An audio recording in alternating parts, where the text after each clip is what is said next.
Bonsoir tout le monde.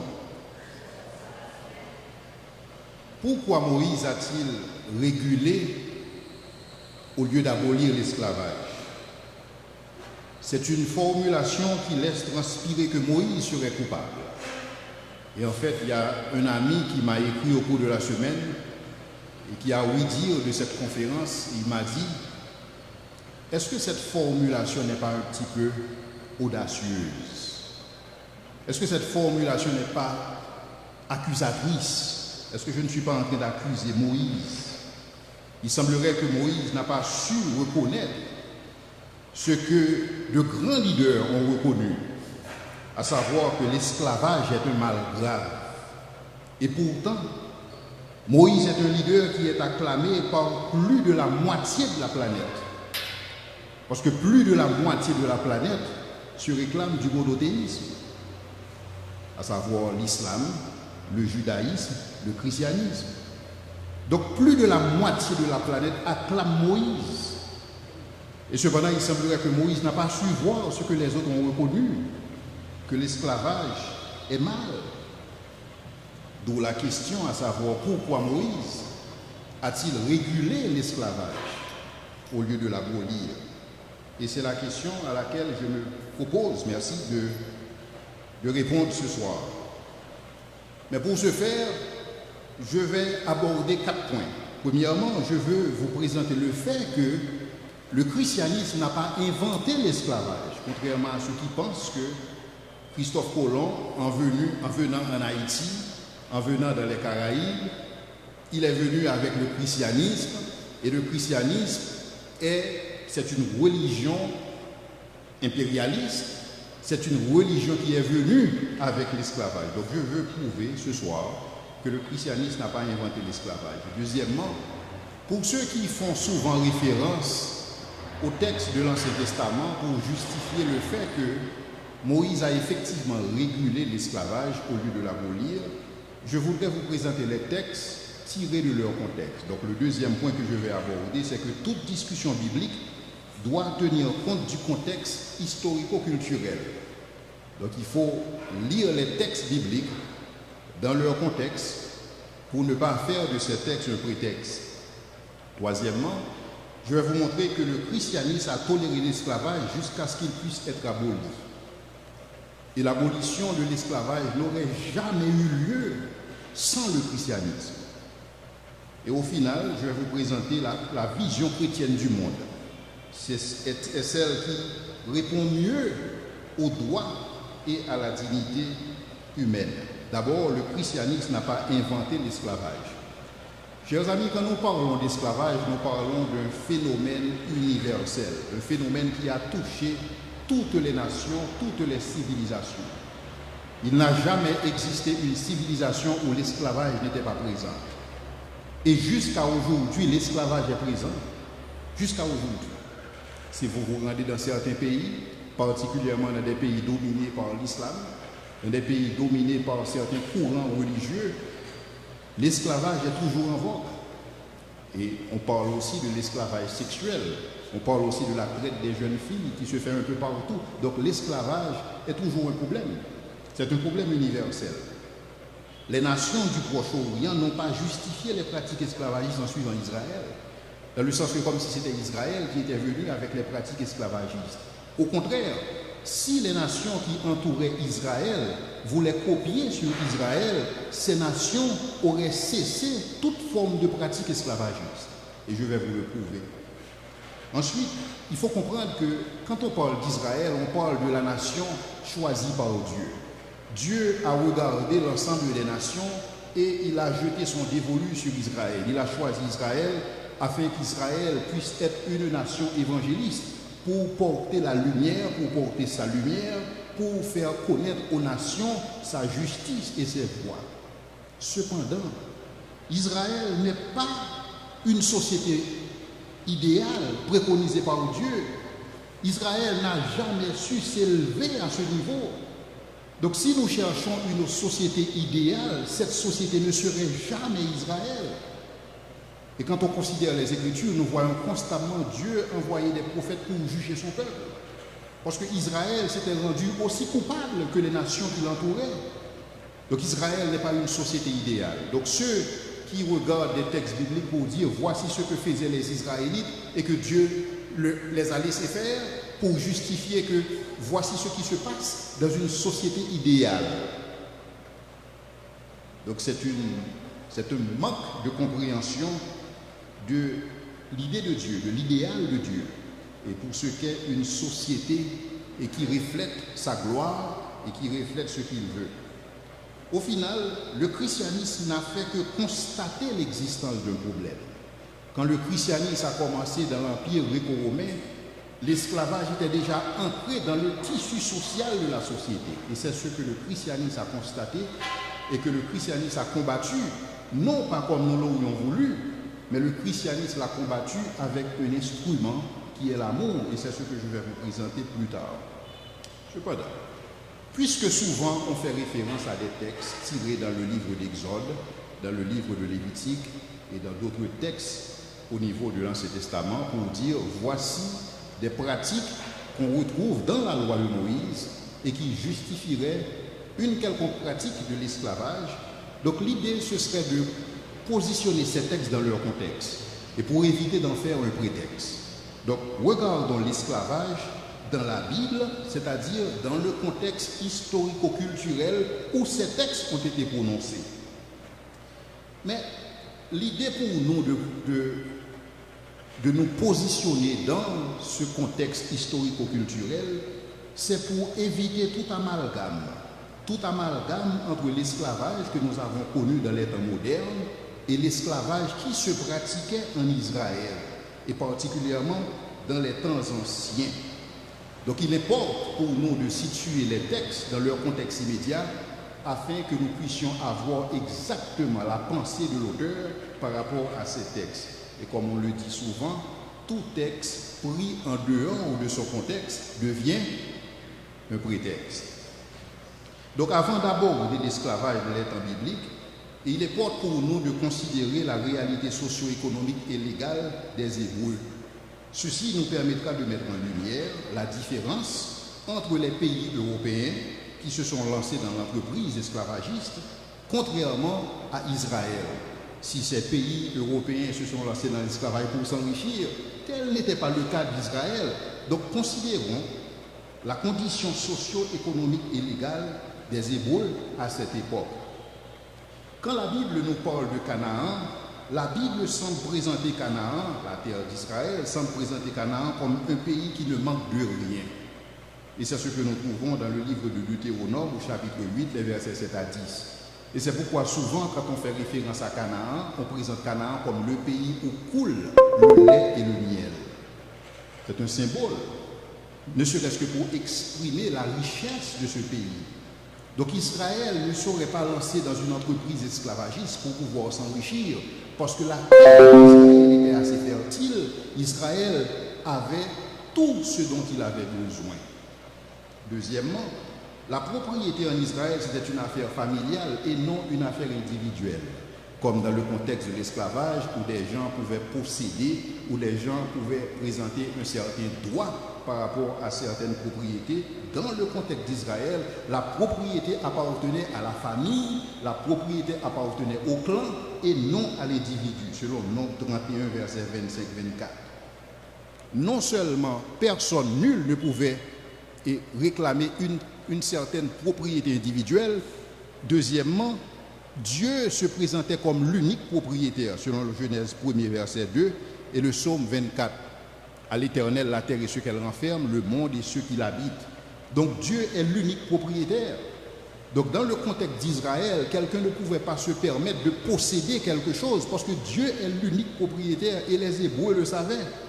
Les Hébreux savaient qu'ils n'étaient que des étendants des ressources que Dieu a placées à leur disposition. Donc quand on regarde le droit de la propriété en Israël, au final, nous constatons que le droit de la propriété en Israël est imbriqué dans ce que nous appelons les droits humains. Et c'est ainsi que Dieu a présenté un certain nombre de lois, par le biais de son prophète Moïse, et pour justifier certaines choses, pour justifier certaines pratiques, et pour condamner d'autres pratiques. Par exemple, tout acte d'oppression, tout acte de tricherie en Israël était condamnable, selon Exode 22, verset 21. Donc, l'esclavage que nous avons connu dans les temps modernes serait quelque chose de condamnable en Israël. Et c'est tout ce que je veux vous prouver ce soir. Deuxièmement, la générosité était encouragée envers les moins nantis. Et quand nous lisons Job 10, verset 19, Ézéchiel 18, verset 12-17, donc Dieu encourageait son peuple de pratiquer la générosité envers tous, et particulièrement les plus vulnérables. Et c'est pourquoi souvent, quand nous lisons les Écritures, on parle de protéger la veuve, de protéger l'orphelin, on parle de protéger l'étranger. Et c'est quelque chose qui est ancré dans l'éthos du peuple d'Israël, de protéger les plus vulnérables. Or, quand nous considérons l'esclavage dans les temps modernes, les gens qui étaient les plus vulnérables sont justement ces gens qui étaient placés dans les chaînes. Mais tel n'était pas le cas dans le contexte hébreu. Un fait significatif qu'il convient de signaler, c'est que le jubilé, par exemple, était dédié aux pauvres de récolter et aux esclaves d'être absous de toute dette, selon Exode 23, le verset 11, Lévitique 25, verset 6, et je vais y revenir. Chaque 30 ans, les pauvres devaient recevoir une partie de tout revenu, selon Deutéronome 14, verset 28-29, Deutéronome 26, verset 12 et verset 13. Et chaque 50 ans, il fallait restituer les propriétés des personnes tombées en situation de servitude. Donc autant de choses qui demandaient une régulation, autant de réalités, autant de conditions socio-économiques qui justement demandaient une légalisation, demandaient une justification légale, et c'est ce que nous retrouvons, et c'est ce que je vais vous montrer à travers cette conférence, à savoir pourquoi Moïse a-t-il régulé l'esclavage au lieu de l'abolir. Mais ça, c'est une question à laquelle beaucoup de gens crient pourquoi. Pourquoi est-ce qu'il l'a fait? N'aurait-il pas été plus simple pour Moïse de venir avec une loi et dire que désormais l'esclavage est aboli, particulièrement en Israël? Moïse aurait pu le faire, donc pourquoi réguler et non abolir? Avant de vous présenter la réponse à cette interrogation, laissez-moi d'entrée de jeu vous dire qu'il y a une différence entre régulation et approbation. Le fait pour Moïse de réguler l'esclavage ne veut pas nécessairement dire que Moïse approuvait l'esclavage. Si on regarde dans les textes bibliques, nous voyons le divorce est quelque chose qui est légalisé. Il y a toute une législation dans la Bible pour ce qu'il s'agit du divorce. Cependant, la Bible nous dit en Malachie que Dieu déteste le divorce. Alors pourquoi détester quelque chose et le légaliser et le réguler? Donc dans le contexte biblique, le fait de réguler quelque chose ne veut pas nécessairement dire de l'approuver. Donc il est important pour nous de faire cette différence, mais il faut aussi faire la différence entre l'esclavage dans les temps modernes et l'esclavage dans les temps bibliques. Est-ce que nous sommes en train de parler de la même chose? Est-ce qu'il y a matière à comparer? Est-ce qu'il y a lieu de comparer ceux qui se faisaient dans les colonies et ceux qui se pratiquaient en Israël?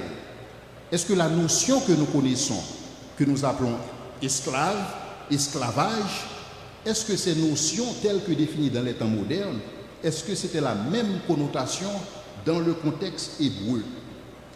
Toute catégorie de personnes détenues aujourd'hui en prison contre son gré tomberait dans la catégorie qu'on appelle esclave dans les temps anciens. Je reprends. Toute personne détenue aujourd'hui en prison contre son gré tombe sous la catégorie des personnes qu'on appellerait des esclaves dans le contexte hébreu. Deuxièmement, toute personne sous contrat pour une période de temps ne dépassant pas 7 ans, qui aujourd'hui exerce un travail, serait considéré comme un esclave dans le contexte hébreu. Et quand nous regardons les athlètes professionnels et qui sont possédés par de riches philanthropes ou de riches entrepreneurs, des gens comme LeBron James, et qui sont vendus, des footballeurs professionnels qui sont vendus à différents clubs. Donc c'est à peu près la même logique qu'on pourrait constater dans le contexte hébreu. Et je vais vous expliquer tout cela pour que vous puissiez voir la nuance entre ceux que nous avons définis comme esclaves dans le contexte moderne et ceux qui se pratiquaient dans les temps anciens. Et à cette liste, je pourrais ajouter aussi le nombre de gens en fait, que nous constatons qui travaillent au niveau des sweatshops, sans avoir aucun espoir de pouvoir s'en sortir un jour, toutes ces catégories-là se retrouveraient dans ce qu'on appelait, dans les temps anciens, un esclave. Maintenant, la possibilité pour un hébreu, la possibilité pour quelqu'un de tomber dans les griffes de la pauvreté existait. Et comme cela existe encore aujourd'hui. Aujourd'hui, beaucoup de gens tombent dans la pauvreté. Mais ceux qui connaissaient un tel déboire, dans les temps anciens, avaient un unique recours. Et le recours, c'était de vendre leur force de travail. Le recours, c'était la servitude. Et donc, c'est pourquoi je veux, dans un premier temps, vous montrer qu'il existe une différence flagrante entre la servitude volontaire dans l'ancien temps, dans les temps anciens, ou particulièrement en Israël, et la servitude involontaire dans les temps modernes. Donc voici la première distinction qu'il convient de faire entre l'esclavage dans les temps bibliques et l'esclavage dans les temps modernes.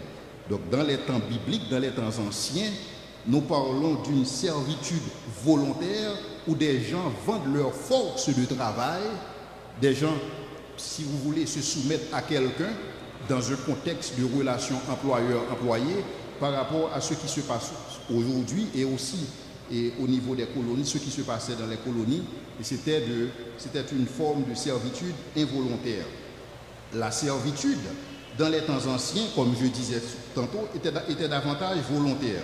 Et ceci à l'exception de quelques personnes. Par exemple, si vous êtes un prisonnier de guerre, certainement vous êtes dans les chaînes, et là, vous n'êtes pas assujetti à une servitude volontaire, c'est une servitude involontaire. Si vous êtes un voleur, vous vous faites attraper, donc certainement vous allez payer les frais et votre servitude sera une servitude involontaire et non volontaire. Donc l'esclave dans les temps modernes était pour la plupart une servitude involontaire et ceci de nature. La servitude involontaire existe jusqu'à aujourd'hui. Donc jusqu'à aujourd'hui, quand nous constatons notre système pénal, il y a des gens qui sont incarcérés contre leur gré. Donc ces gens, si vous voulez, peuvent connaître. Il y a des gens qui sont condamnés aux travaux forcés, par exemple. Ce sont des gens qui, si vous voulez, sont assujettis à une servitude involontaire. Mais le contexte pénal que nous avons aujourd'hui n'était pas aussi complexe dans les temps anciens.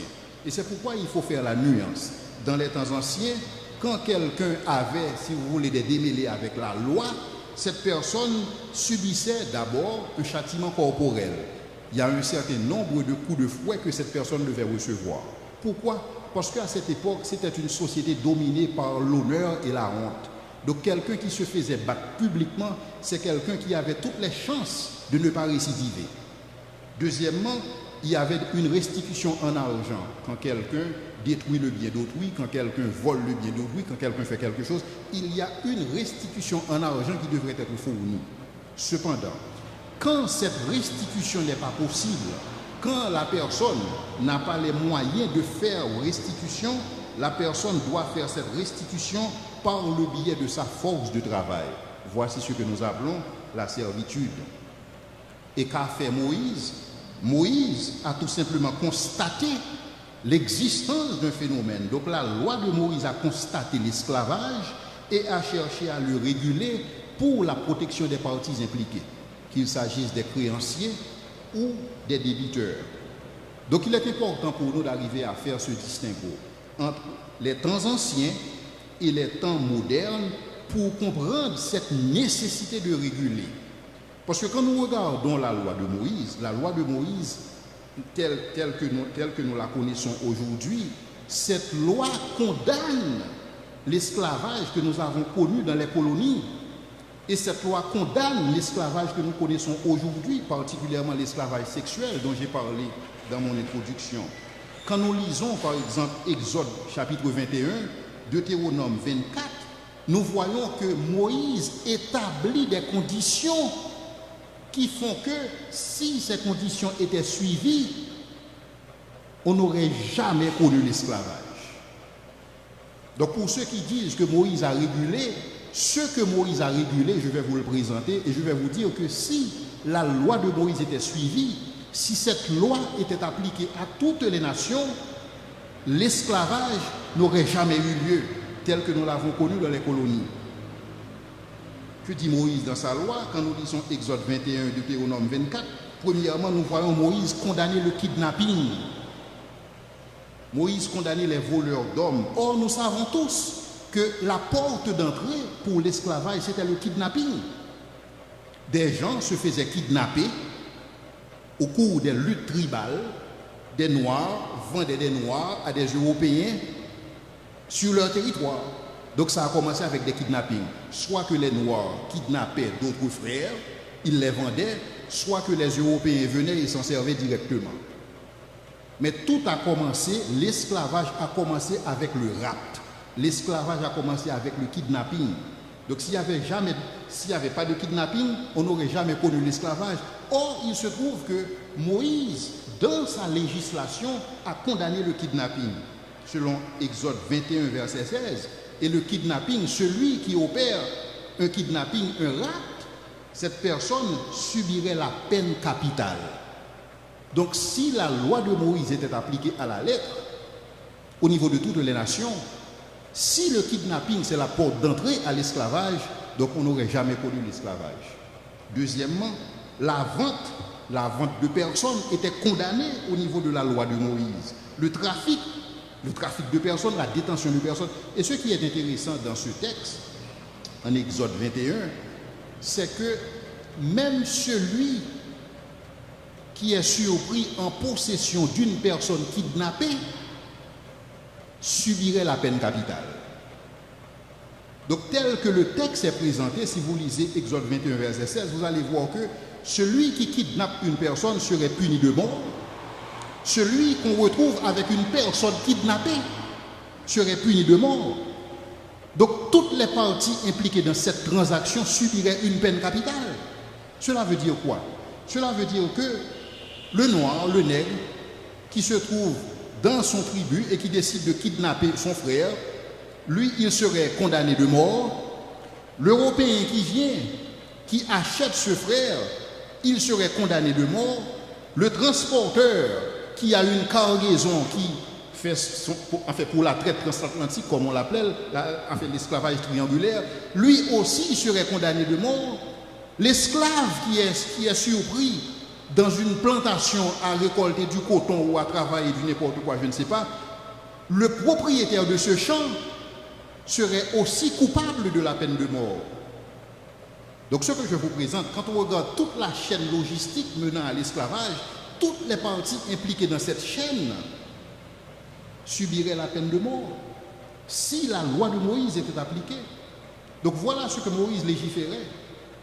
Voilà toute la beauté de la législation présentée par Moïse. Et je vais continuer pour vous présenter d'autres réalités à la lumière des textes bibliques. Quand on lit Exode 20, le verset 21, Exode 21, verset 26, il est dit que celui qui blesse un esclave, celui qui, par exemple, si vous portez un coup à un esclave et que blessure s'ensuit, par exemple, s'il perd un œil et s'il perd une dent, il faut libérer l'esclavage de manière prématurée. Il faut libérer l'esclave de manière prématurée. C'est-à-dire que l'esclave, en principe, n'oubliez pas, c'est quelqu'un qui a un contrat d'une durée qui ne dépasse pas 7 ans. C'est comme le terme qu'on appelle en anglais indentured servant. C'est quelqu'un qui a un contrat à durée déterminée.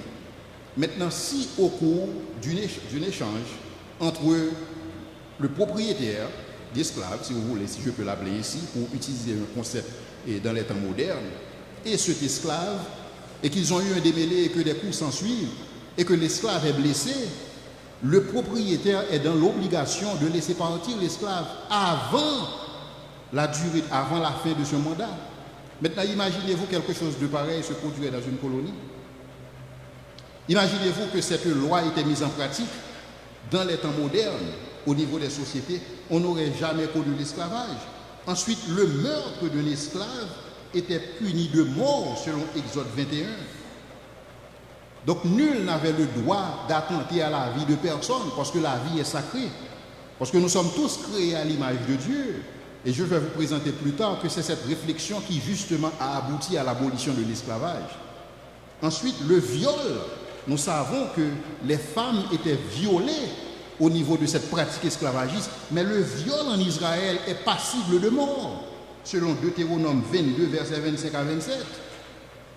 Donc tout ce que nous avons connu comme pratique au niveau des colonies, tout ce que nous avons connu en termes des horreurs liées à l'esclavage, ces choses n'auraient jamais eu lieu si les lois établies par Moïse étaient d'application. L'esclavage dans le monde moderne était basé sur la race, mais l'esclavage dans les temps anciens n'était pas basé sur la race. Donc voilà une différence flagrante entre ce qui se passait dans les temps anciens et ce que nous avons connu dans les temps modernes. Et il faut éviter de faire un amalgame pour dire voilà exactement, en fait les textes bibliques supportent l'esclavage et voici les textes. Non, les textes que je viens de vous présenter, qu'il s'agisse des textes en Exode 21 ou Deutéronome 24, si ces textes étaient pratiqués, on n'aurait jamais connu l'esclavage. Cependant, Moïse n'a pas fait que condamner. Moïse a aussi exigé. Moïse a exigé certaines choses. Moïse a exigé certains traitements. Par exemple, Moïse a exigé que tout esclave soit libéré sans condition après 6 ans. Dans la 7e année, qui est l'année de jubilé. Moïse a exigé. Maintenant, imaginez-vous, nous avons connu l'esclavage pendant 400 ans, plus de 400 ans. Donc, si la loi de Moïse était pratiquée, on n'aurait jamais connu autant d'années dans des pratiques esclavagistes, car il faut libérer l'esclave après 6 ans, dans l'année de jubilé. Moïse a exigé aussi qu'une protection spéciale soit accordée à l'étranger, la veuve et l'orphelin, et qui sont les catégories les plus vulnérables, et ce sont des gens qui souvent tombaient dans l'esclavage, parce que l'esclavage était beaucoup plus basé sur une certaine condition socio-économique précaire que sur la base de la race. Moïse exigeait que tout maître épouse un esclave et ce maître-là doit lui conférer des droits d'une épouse. Et s'il veut la divorcer, il paiera des dommages irrélatifs. Est-ce que cela se faisait dans les colonies? Est-ce que les maîtres ne s'en servaient pas tout simplement? Et Moïse a exigé en Deutéronome 22, versets 28-29, pas de sexe en dehors du mariage. Ce n'était pas la pratique dans les colonies, n'est-ce pas? Moïse a exigé que tout esclave a droit aussi à un repos de sabbat. Donc l'esclave devait travailler 6 jours et le 7e jour, l'esclave était au repos comme tout le monde. Donc l'esclave avait des droits et l'esclave pouvait acheter des dettes de sa femme. Disons qu'un homme et une femme se retrouvent dans la servitude, le mari peut travailler, il peut travailler dur pour racheter les dettes de sa femme. Mais s'il n'a pas les moyens de racheter les dettes de sa femme, il peut décider de rester, si vous voulez, dans l'habitation. Il peut le faire. Maintenant, quand il décide de le faire, ce qui doit se passer, c'est qu'une déclaration solennelle doit être faite par l'esclave qui doit se présenter devant les anciens et dire que j'aime mon maître, je veux rester chez lui. Il ne s'agit pas du maître qui décide de retenir l'esclave contre son gré. Donc si quelqu'un qui était dans la servitude se retrouve encore dans la servitude après 7 ans, alors là, il y a des comptes à rendre. Cependant, l'esclave peut se présenter devant les anciens et dire que c'est moi qui décide de rester chez mon maître parce que j'aime mon maître, soit parce que, effectivement, à cause de cette relation qui a pu s'établir avec son maître, soit pour pouvoir protéger sa famille, ou bien il estime qu'il n'a pas encore les moyens d'assurer pour sa famille, et donc c'est mieux pour lui de rester attaché à son maître. Et dans ce contexte, il se présente devant les anciens et fait une déclaration solennelle dans ce contexte. Deutéronome 23 est un texte aussi significatif. Selon Deutéronome 23, l'esclave qui s'échappe ne doit pas être retourné à son maître. Ça, c'est un texte intéressant. L'esclave qui s'échappe, soit parce qu'il n'aime pas son maître ou parce qu'il n'aime pas le traitement qui lui est fourni, s'il s'échappe, il ne doit pas être retourné à son maître et il ne doit pas non plus être opprimé. Il faut aider cet esclave à se cacher, il faut même aider l'esclave à refaire sa vie. Donc tout esclave qui fuyait son maître arrive en Israël ne serait pas extradé. Israël, c'est un territoire où l'extradition n'était pas possible. Donc Israël, c'était une terre de refuge pour tout esclave. Et quand je dis tout esclave qui se retrouve dans l'ancien monde, Israël, c'était une terre d'accueil. L'extradition n'était pas possible. Donc toute la législation de Moïse, chers amis, toute cette législation visait à protéger les droits des esclaves contre l'oppression. Elle visait à protéger les plus vulnérables. Et croyez-moi si vous voulez, rien de ce genre existait dans l'ancien monde en dehors d'Israël. En dehors d'Israël, ce traitement n'existait pas dans ce contexte que nous appelons un contexte esclavagiste. Parce que la loi de Moïse devait s'appliquer à tout le monde. Maintenant, si la loi de Moïse devait s'appliquer à tout le monde, c'était qui un esclave dans les temps anciens? Laissez-moi rapidement vous présenter le profil ou un certain profil des esclaves dans les temps anciens. Un esclave dans les temps anciens, particulièrement en Israël, c'était un individu sous contrat, quelqu'un qui a un contrat à durée déterminée. Et ça pourrait être l'intendant d'une famille riche, comme Eliezer de Damas. Eliezer de Damas, c'était l'esclave d'Abraham. Or, il se trouve que quand vous lisez ce récit en Genèse, Eliezer dit être en possession de tous les biens de son maître et de pouvoir en disposer comme bon lui semble. Est-ce que c'était l'esclavage que nous avons retrouvé dans les colonies? Non. Un esclave pouvait aussi être un tuteur pour éduquer les enfants des gens riches et pour les apprendre à lire. Un esclave, dans le contexte hébreu, était un médecin de famille. Un esclave, dans le contexte hébreu, selon Lévitique 25, verset 39, c'est tout simplement un individu qui voulait échapper à la pauvreté. Ou si vous voulez, en Exode 22, verset 1 à 4, un esclave serait un voleur qui se fait attraper. Un esclave serait un prisonnier de guerre, comme les Gabaonites, par exemple, qui étaient des prisonniers de guerre. Et ces prisonniers avaient des responsabilités dans le camp d'Israël, c'était des responsabilités assez claires, dans le sens qu'ils avaient les responsabilités de couper le bois et d'apporter l'eau dans le camp. C'est relativement simple. Pas ce que nous avons connu en termes d'esclavage dans les temps modernes. Un esclave pourrait être une jeune fille qu'un parent ne peut pas prendre soin, selon Exode 2, verset 9, Exode 21, verset 7 à 11. Et au final, n'importe quel serviteur de Dieu, incluant Jésus lui-même, était appelé esclave, selon Ésaïe 53, le verset 53. Donc même Jésus était considéré comme un esclave. Parce que d'où la connotation dans le contexte hébreu, un esclave était un serviteur. Donc quand dans la Bible on parle du serviteur d'Abraham, il y a des versions qui vont dire l'esclave d'Abraham. Parce que dans les temps bibliques, un esclave c'était tout simplement un serviteur et Jésus-Christ tombait aussi dans cette catégorie.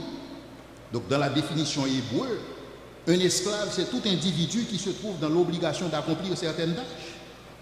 Et donc, dans ce contexte, il n'y avait aucune connotation négative associée au concept d'esclave, parce que même le Messie Dieu, était un esclave, selon Ésaïe 52, verset 13, Ésaïe 53, le verset 12.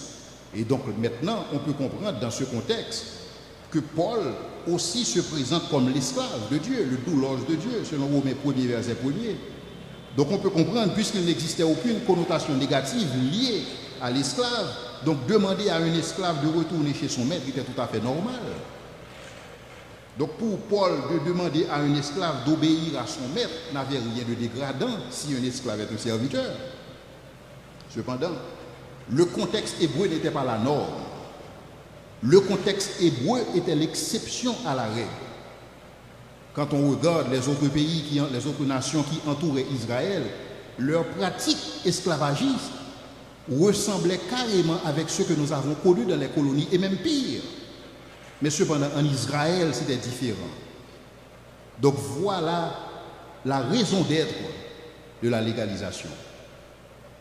Voilà la raison d'être de la régulation. C'était de faire en sorte qu'Israël soit différent.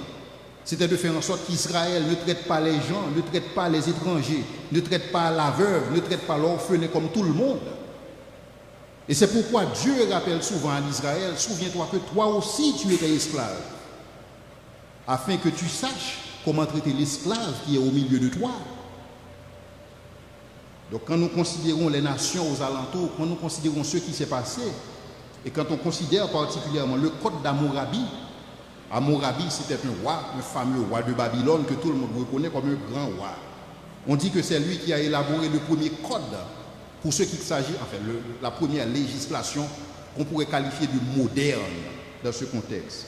Et il a vécu en 1760 avant Jésus-Christ. Dans le code d'Hammurabi, le texte contient 280 articles. Sur ces 280 articles, 30 articles traitent de la question de l'esclavage. Donc tout ceci pour vous dire que l'esclavage était bien ancré dans ces sociétés et donc il n'y avait pas que Moïse à légiférer. Il n'y avait pas que Moïse à formuler des textes de loi en rapport à l'esclavage. Le code d'Hammurabi aussi a fait autant. Mais cependant, dans le code d'Hammurabi, contrairement à la loi de Moïse, les esclaves et les prisonniers de guerre étaient des choses. Dans la loi de Moïse, c'était des gens créés à l'image de Dieu et qui ont une dignité inviolable et absolue. Dans le code d'Hammurabi, c'était des choses. Les prescriptions du code d'Hammurabi traitant de l'esclavage et ne sont pas trop différentes de ce que nous avons connu dans le code noir. Et je vous invite à faire des recherches là-dessus. Il y a des gens qui pensent même que le code noir est inspiré du code d'Hammurabi. Mais tel n'était pas le cas en Israël, d'où cette nécessité de légiférer, d'où cette nécessité de réguler. Au regard de la Bible, les pratiques esclavagistes sont carrément immorales et criminelles.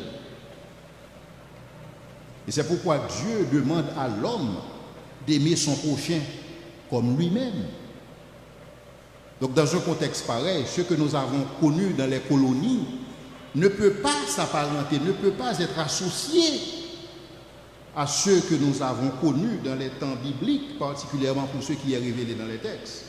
Donc toute comparaison entre la notion d'esclavage dans le contexte hébreu et la traite transatlantique, ou l'esclavage moderne comme on l'appelle, toute comparaison est suspecte, méchante et ignorante. Donc il n'y a pas lieu de faire une quelconque comparaison entre l'esclavage que nous avons connu dans les colonies françaises, dans les colonies britanniques. Cela n'a rien à voir à ce que nous avons vu dans les textes bibliques. Et si ces textes bibliques étaient mis en application, l'esclavage n'aurait jamais eu lieu. Si on considère que la porte d'entrée de l'esclavage, c'est le kidnapping. Or, la loi de Moïse condamne le kidnapping. Donc, dans ce contexte, il y avait lieu pour Moïse de réguler. Maintenant, quel était l'objectif poursuivi par Moïse dans sa régulation de l'esclavage? Moïse, l'objectif poursuivi par Moïse, c'était de permettre à certaines personnes de ne pas perdre leur dignité en raison de la pauvreté. Donc maintenant, tout individu pourrait manger à sa faim. Je n'ai pas un job, je ne peux pas avoir un travail, je ne peux pas subvenir à mes besoins. Je peux vendre ma force de travail. Donc c'est ce que Moïse voulait réguler. C'est de permettre à certaines personnes de ne pas mourir de faim. C'est de permettre que certains prisonniers de guerre ne soient pas tués impunément, comme le faisaient les Assyriens. Quand les Assyriens prenaient des prisonniers de guerre, ils les démembraient. Ils les amputaient de leurs membres. Ils les tuaient. Et c'est pourquoi on comprend pourquoi Jonas n'a pas voulu aller prêcher à Ninive. Parce que nous savons le degré de méchanceté des Assyriens face aux prisonniers de guerre, mais tel n'était pas le cas en Israël. Donc c'est ce qu'il fallait réguler. Donc Moïse, l'objectif poursuivi par Moïse, c'était de permettre à ce que certaines jeunes filles ne sombrent pas dans la prostitution. D'où cette nécessité de réguler. Et c'est pourquoi celui qui a un esclave chez lui qui est une jeune fille, il n'a pas le droit de coucher avec elle. S'il veut coucher avec elle, il doit d'abord se marier avec elle. Ce n'était pas le cas dans les colonies, chers amis. Donc il n'y a pas lieu de faire un quelconque amalgame par rapport à ce qui se passait dans les colonies et les textes bibliques. C'était pour permettre à certains voleurs qui se fassent attraper de ne pas se faire tuer. Donc quelqu'un qui se fait attraper, la main dans le sac, comme on dit, cette personne aurait l'obligation de travailler, de faire un travail forcé et ne pas être tuée. c'est de permettre à ce que certaines personnes puissent accumuler assez de ressources financières pendant 6 ans, qui était la durée de servitude, de pouvoir refaire leur vie. C'est de permettre aussi que certains esclaves étrangers qui fuient leur maître, de pouvoir se réfugier en Israël en toute tranquillité, parce qu'il n'y avait pas possibilité de les extrader. Voilà, chers amis, les objectifs poursuivis par Moïse dans sa régularisation de l'esclavage. Et je dois vous dire, ces objectifs n'ont rien à voir avec les objectifs des Européens. Il suffit de comparer la réalité pour ceux que nous avons connus dans cette pratique, dans la traite transatlantique, et ce qui est dit dans les temps bibliques, dans les temps anciens. Maintenant, qu'en est-il du Nouveau Testament? Dans le Nouveau Testament, nous voyons Paul dire aux esclaves d'obéir à leur maître, même ceux qui sont cruels, même ceux qui sont difficiles de caractère. Pourquoi Paul, tout simplement, n'a pas demandé aux gens dans la servitude, dans l'Empire romain, de se libérer de l'esclavage? Donc Paul aurait dû adopter cette attitude de Boukman, cette attitude de Dessalines, cette attitude de Toussaint Louverture, cette attitude révolutionnaire. Pourquoi Paul n'a-t-il pas fomenté une révolution dans l'Empire romain? C'est une question importante. Non seulement il est important pour nous de poser la question à savoir pourquoi Moïse a-t-il régulé au lieu d'abolir. Maintenant, pourquoi Paul n'a-t-il pas incité? Parce que nulle part on ne lit dans les textes de Paul, dans ses épîtres, que Paul laisse transpirer cette possibilité d'une insurrection. Pourquoi? Est-ce que c'est parce que Paul n'était pas sensible au sort des esclaves? Donc il est important pour nous de comprendre que le christianisme a toléré l'esclavage jusqu'à ce qu'il puisse être aboli. Ça, c'est mon hypothèse de travail. Mais avant de vous présenter cette hypothèse, permettez-moi d'abord de vous présenter l'Empire romain au 1er siècle, pour comprendre le contexte dans lequel Paul écrivait. Parce que Paul n'écrivait pas dans un vide, dans un vacuum. Paul écrivait à partir d'un contexte. Paul était dans un contexte donné. Et pour comprendre ce que Paul a dit, il faut connaître le contexte de Paul. Dans l'Empire romain s'étendait de l'Angleterre à l'Afrique, de la Syrie à l'Espagne. Donc je dois vous dire, c'est un empire mondial, c'est global. Les idées sont partagées par rapport à la population de l'Empire romain au 1er siècle. Il y a certains qui disent que c'était 75 000 habitants, d'autres disent que c'est entre 4 à 5 millions, parce qu'on avait l'habitude de ne pas compter les femmes et les enfants dans l'Empire romain. Et on ne comptait pas non plus les esclaves. Mais dans une certaine mesure, les historiens s'accordent pour dire que dans l'Empire romain, 20 à 30% de la population était dans la servitude. Et donc 20 à 30%, qu'il s'agisse de 750 000 ou 4 à 5 millions, c'est beaucoup de monde. Maintenant, qui était esclave dans l'Empire romain? C'était des prisonniers de guerre, c'était des personnes endettées, c'était des personnes achetées. Maintenant, les chrétiens, combien étaient-ils au 1er siècle? Les historiens s'accordent à dire que les chrétiens au 1er siècle, ou si vous voulez entre le 1er et le 3e siècle, étaient moins de 1% de la population. Et la plupart d'entre eux étaient des esclaves. Et donc, comprenez que cette minorité chrétienne, dans l'Empire romain, qui a une puissance de feu extraordinaire et qui a su garantir la paix dans le monde, imaginez-vous une insurrection que moins de 1% de la population formerait contre cet empire romain armé jusqu'aux dents. Cependant, il y a eu des cas de rébellion. Les historiens nous rapportent qu'il y a eu 3 cas de guerre servile, 3 cas d'insurrection qui ont eu lieu, et dont la dernière révolte, c'était une révolte opérée par Spartacus, dont nous connaissons l'histoire.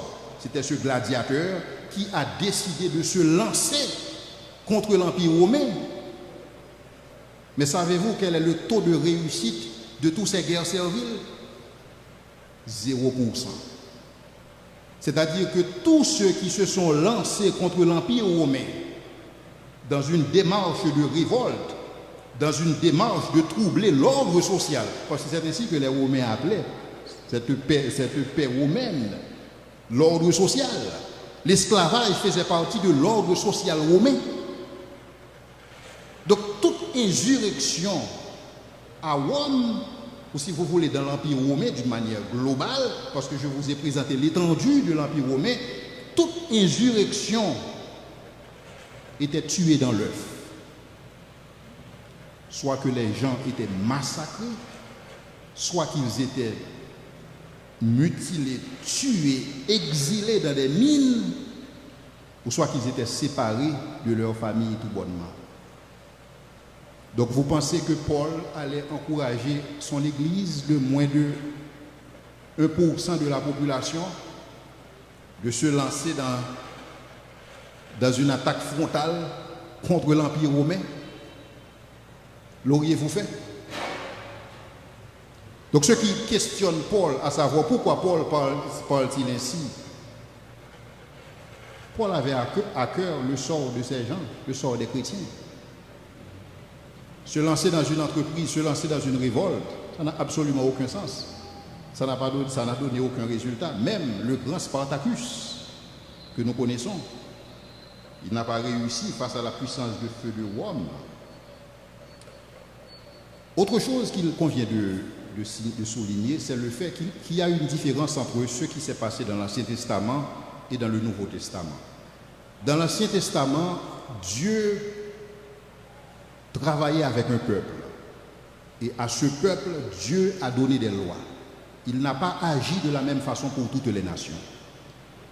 Mais dans le Nouveau Testament, ce peuple qui est appelé l'Église n'était pas assujetti à la législation qu'a connue l'ancien Israël. Mais cependant, il y avait, si vous voulez, je ne veux pas dire de régulation, mais il y avait des règlements qui étaient associés à la vie chrétienne. Donc quelqu'un qui était chrétien devait adopter un certain standard, un certain comportement, mais pas nécessairement une législation aussi rigoureuse que nous avons connue dans l'Ancien Testament. Par exemple, Paul va vous dire, si vous êtes persécuté, comment est-ce que vous devez vous comporter? Si vous êtes en servitude, comment est-ce que vous devez réagir? Si vous avez des enfants, comment le père doit traiter son enfant, ses enfants? Si vous êtes une femme, quelle doit être la relation avec votre mari? En d'autres termes, Paul prodiguait des enseignements pour le ménage, qui est une unité d'habitation, afin de maintenir l'ordre social, afin de pouvoir continuer à prêcher l'évangile et à vivre en paix. Donc c'était l'objectif de Paul dans ses lettres, dans les conseils qu'il prodiguait pour éviter des ennuis. Et dans ce contexte, Paul prodiguait des conseils aux maîtres. Paul disait aux maîtres de ne pas menacer, de ne pas avoir des comportements menaçants vis-à-vis de vos esclaves. Parce que n'oubliez pas, l'esclavage était bien ancré dans le tissu social de l'Empire romain. Paul disait aux maîtres de ne pas menacer leurs esclaves, de ne pas agir avec méchanceté. Mais Paul prodiguait aussi des conseils aux esclaves, leur disant d'obéir aux maîtres selon la chair. Et il précise selon la chair, parce que le maître véritable, c'est le Seigneur. Puisque le maître véritable, c'est le Seigneur, l'esclave en situation, disons que je suis un esclave chrétien, et mon maître n'est pas chrétien. J'ai deux options. Soit que je me soulève contre mon maître et que je me fasse battre ou que je me fasse tuer, ou soit que je décide de me remettre au Seigneur. Sachant que le Seigneur, c'est mon maître véritable et que je vais agir à l'instar de Joseph, qui lui était vendu en esclave, mais qui s'est retrouvé dans la prison de Potiphar et qui a agi à l'endroit de son maître comme il agissait à l'endroit de Dieu. Et Dieu a pris note. Et c'est ainsi que Joseph a pu évoluer jusqu'à devenir premier ministre en Égypte. Joseph aurait pu se rebeller contre son maître. Donc, c'était quoi la position chrétienne de l'Empire romain face à l'esclavage? La position chrétienne, je le qualifie d'offensive et de défensive. Considérons la position offensive. D'abord, d'entrée de jeu, Paul reprend l'idée que le kidnapping est passible de mort. Mais dans le contexte de Paul, puisque nous ne sommes pas dans cette régulation, dans cette législation au niveau de l'ancien Israël, Paul a repris le texte en Exode 21,16. Exode 21,16 qui dit « Celui qui dérobera un homme, c'est-à-dire celui qui kidnappera un homme et qui l'aura vendu ou retenu entre ses mains, sera puni de mort. » Écoutez ce que Paul va dire.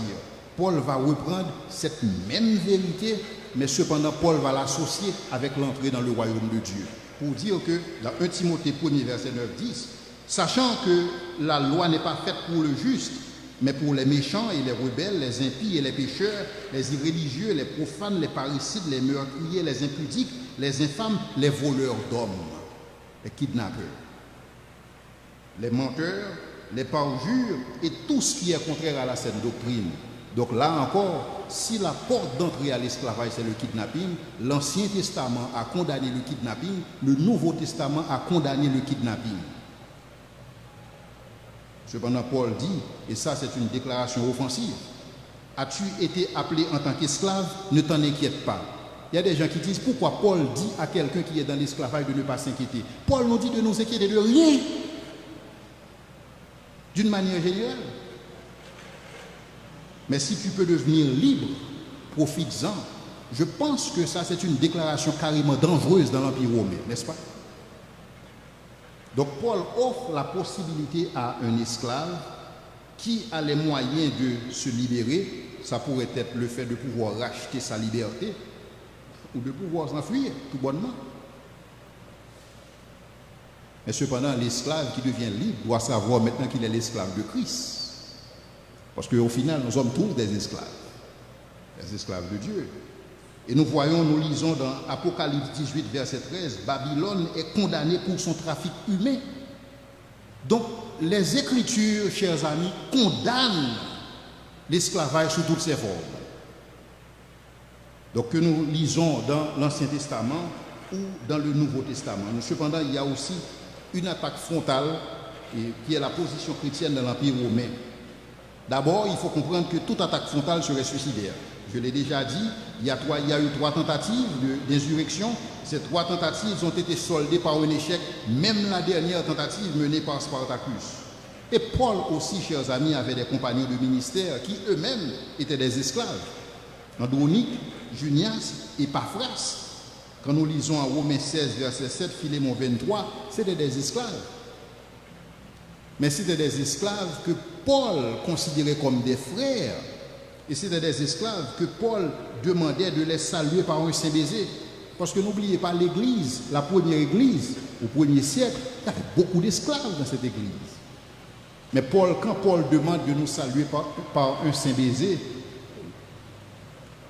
les esclaves faisaient aussi partie de ce lot. Et comme je vous l'ai dit, Paul avait des compagnons de ministère qui étaient des esclaves.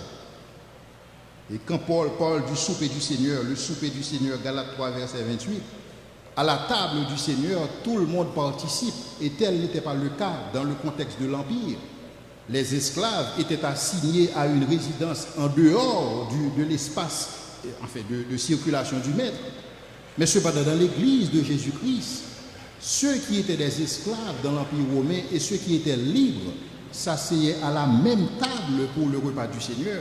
Et c'est pourquoi Paul pouvait dire qu'il n'y a ni juif, il n'y a ni grec, il n'y a ni libre, il n'y a ni esclave. Donc la Bible n'a jamais cautionné l'esclavage. Et Jésus, il nous a dit en Luc 4, verset 18, que Jésus, il est venu pour libérer les captifs. Et les captifs de toutes sortes, particulièrement les captifs du péché.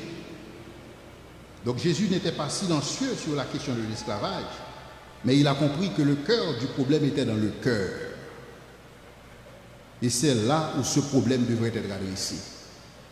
Et quand ce problème est adressé dans le cœur, ce problème sera résolu une fois pour toutes. Et c'est ce que nous lisons dans cette lettre que Paul a écrite à un propriétaire d'esclaves. Et je dois vous dire, pour ceux qui veulent combattre le christianisme sur la base de l'esclavage, je vous invite à lire cette lettre de la main de Paul à un propriétaire d'esclaves.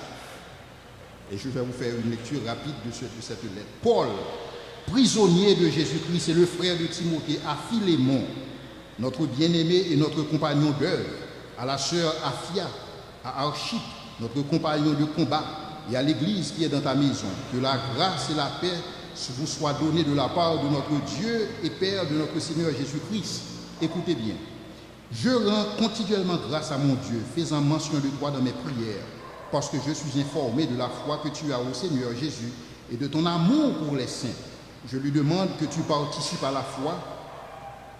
Je lui demande que ta participation à la foi soit efficace pour la cause de Christ, en faisant connaître en nous toute espèce de bien. J'ai en effet éprouvé beaucoup de joie et de consolation au sujet de ton amour, car par toi, frère, le cœur des saints a été tranquillisé. Toujours dans l'introduction de Paul. C'est pourquoi, bien que j'ai en Christ toute liberté de te prescrire ce qui est convenable, c'est de préférence au nom de l'amour que je t'adresse une prière, étant ce que je suis, vieillard, et de plus maintenant prisonnier de Christ. Je te prie pour mon enfant, l'esclave. Je te prie pour mon enfant que j'ai engendré dans les chaînes, Onésime. Onésime qui autrefois t'a pas été utile, mais qui maintenant est utile à toi et à moi. Je te le renvoie lui-même. Je te renvoie lui mes propres entrailles. Voici comment Paul présente un esclave. Ses propres entrailles. J'aurais désiré le retenir auprès de moi pour qu'il me servît à ta place pendant que je suis dans les chaînes pour l'évangile. Toutefois, je n'ai voulu rien faire sans ton avis afin que ton bienfait ne soit pas forcé mais qu'il soit volontaire. Peut-être qu'il a été séparé de toi pour un temps afin que tu le recouvres pour l'éternité, non plus comme un esclave, mais comme supérieur à un esclave, comme un frère bien-aimé. Et vous savez que c'est cette parole de Paul que nous chantons dans ce chant de Noël aux douces nuits. Il voit un frère où n'était qu'un esclave. Paul savait que si Philémon arrive à voir en Onésime un frère, lui qui n'était qu'un esclave, donc certainement Onésime aurait la possibilité soit de gagner sa liberté ou soit d'avoir des relations beaucoup plus harmonieuses avec Philémon. Il était aussi simple, la stratégie de Paul pour adresser cette question. Au final, je dois vous dire que quand on considère la pensée judéo-chrétienne, et pour ce qu'il s'agit de ce que l'homme représente, l'origine de l'homme, et quand on considère cette pensée par rapport aux pensées alternatives, nous voyons que la vision chrétienne répond mieux aux droits et à la dignité humaine. Et si vous permettez, je voudrais faire un petit raisonnement très simple avec vous. Si l'homme est le produit du hasard ou de la chance combiné avec le temps, l'énergie et la matière, quelle est sa valeur intrinsèque? Or, telle est la position des naturalistes, telle est la position des athées. L'homme n'est qu'un produit de la chance combiné avec la matière, combiné avec le temps et l'énergie. Donc sa valeur n'est qu'extrinsèque en dehors de lui-même. Mais si tous n'ont pas la même valeur, alors on peut asservir qui on veut. Mais telle n'est pas la pensée chrétienne, parce que dans la pensée chrétienne soutient l'idée que l'homme a une valeur et une dignité absolue et inviolable. Et c'est pourquoi Paul pouvait dire en Acte 17, verset 26, que Dieu ne reconnaît qu'une seule race. Enfin, pas Paul, Luc pouvait dire que Dieu ne reconnaît qu'une seule race, partageant le même sang.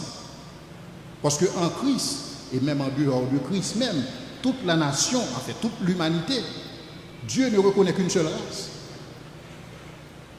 Et ensuite, dans Galates 3, verset 28, à Paul de nous dire qu'il n'existe ni homme, ni femme, ni libre, ni esclave. Et je dois vous dire que c'est cette réflexion ou cette pensée, cette vision judéo-chrétienne qui était à la base du mouvement abolitionniste. Ainsi dit, l'abolition de l'esclavage n'aurait jamais eu lieu sans l'influence de la pensée judéo-chrétienne. Et c'est pourquoi William Wilberforce, l'un des tenants de ce mouvement abolitionniste, pouvait dire que le Dieu Tout-Puissant a mis devant moi deux grands objectifs. D'abord, l'abolition de l'esclavage et la réforme des valeurs morales. Il pouvait le faire parce que lui, il avait compris que le Dieu qui a créé le monde, il a créé les hommes à sa ressemblance. Et dans ce contexte, nous avons une valeur et une dignité absolue et inviolable et dont il faut affirmer Avec une telle pensée, l'esclavage n'aurait jamais vu le jour, et voilà la pensée qui justement a conduit à l'abolition de l'esclavage. Et donc, d'où la réponse à la question, à savoir, Moïse, pourquoi a-t-il régulé l'esclavage au lieu de l'abolir? J'espère que vous êtes édifiés, et si vous avez des questions, je suis disposé à les recevoir. Merci.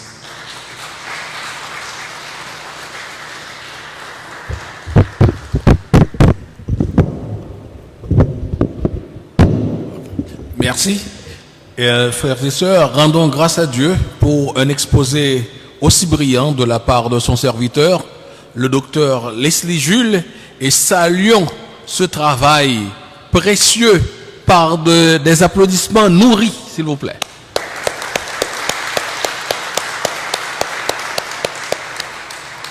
Alors voilà, avec des arguments, je dirais, pour répéter certaines fois un ancien ministre français, que avec des arguments incontestables, le docteur Leslie Jules nous a présenté le fait que la Bible, le christianisme n'est pas, on ne peut attribuer au christianisme ni la responsabilité, ni la paternité, ni l'encouragement de l'esclavage. Les thèses, les théories et les opinions exprimées de la sorte n'ont rien à voir avec la Bible et le christianisme. Ceci étant dit, nous allons passer dans quelques instants à la phase questions-réponses, mais laissez-moi préciser quelques aspects de la phase que nous abordons. Nous rappelons à nos auditeurs, à nos aimables auditeurs, à nos internautes de partout, que des questions peuvent être posées, soit par téléphone, par WhatsApp, au numéro 37 10 74 74, ou à Radio Sentinelle, et je ne vois pas, et à travers la page Facebook de Radio Sentinelle. Nous rappelons à tous que cette conférence vous est présentée depuis l'église de la communauté, l'enceinte de l'église de la communauté évangélique d'Haïti, Delma 75, au numéro 28. Et nous allons passer aux questions, et je voudrais aussi saluer la présence imposante et physique dans la salle de nombreux participants venus de tous les horizons, et nous sommes très contents de vous avoir avec nous cet après-midi, et nous sommes convaincus que cette phase sera très animée, car le sujet a été cerné sous tous ses aspects, et le plus important au regard de la Bible et de la foi. Nous demandons à tous ceux qui veulent intervenir de s'approcher du microphone, de s'identifier en mentionnant leur nom et prénom, et probablement soit une confession religieuse ou une église ou un organe de l'église auquel ils appartiennent, et de poser la question au docteur Jules. Pas 54 questions, et notre frère de toujours, le docteur Dénéus, va poser la première question. J'espère qu'il n'enchaînera pas avec une triple question, une question à 5 volets. Merci frère Luc, et merci docteur Gilles. Et ce soir, je ne vais pas poser de questions difficiles. Et comme toujours, j'ai toujours posé des questions faciles que n'importe petit enfant pouvait répondre. Et on dit souvent que on peut tout prouver si les mots dont on se sert ne sont pas clairement définis. Et à cet égard, je pense que la définition d'esclavage est telle que certains dictionnaires l'ont relaté, et on trouve que c'est un état de soumission aveugle, un état de sujétion à une autorité reconnue supérieure.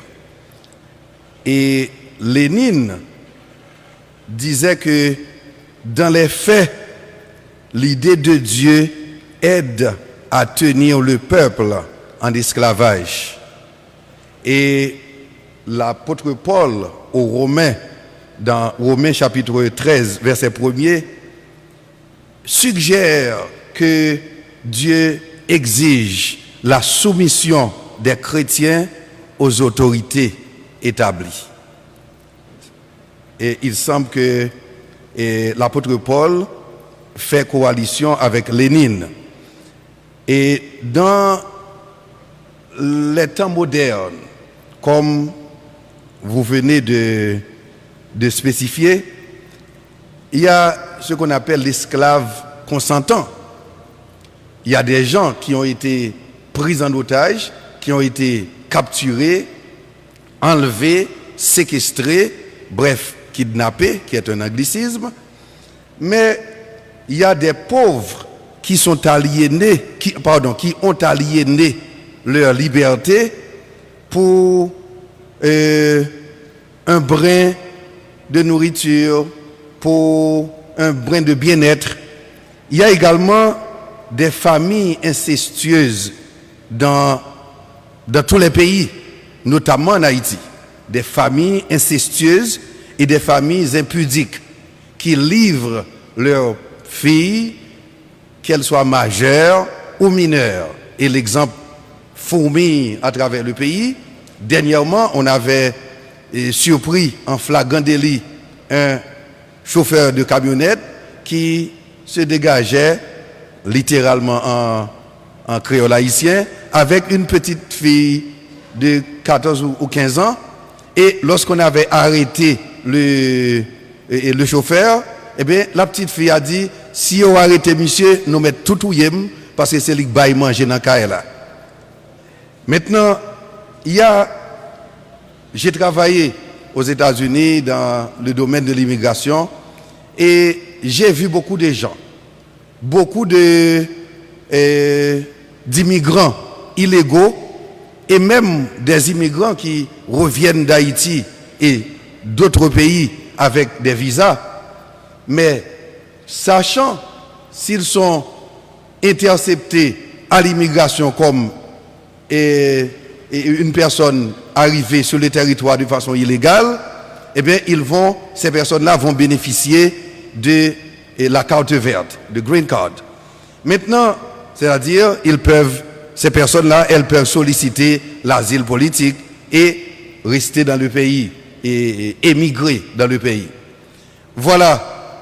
Dans cet ordre d'idée, il y a beaucoup de gens qui, au niveau de l'immigration, se sont consentis pour cacher leur passeport avec le visa régulier et pour se laisser prendre pour aller de préférence en prison afin de pouvoir bénéficier le statut d'asile politique. C'est quelque chose que je connais. Ce n'est pas quelque chose que je pense. Ça, je le sais.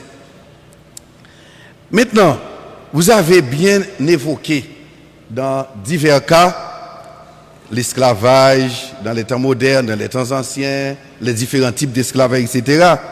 Mais dans les différents contextes que vous avez précédemment cités, et plus particulièrement ceux que je viens de faire et mention, comment quelqu'un déjà enfoui, gangouéné dans cet état de fait, c'est-à-dire dans cet esclavage, peut-il s'en affranchir?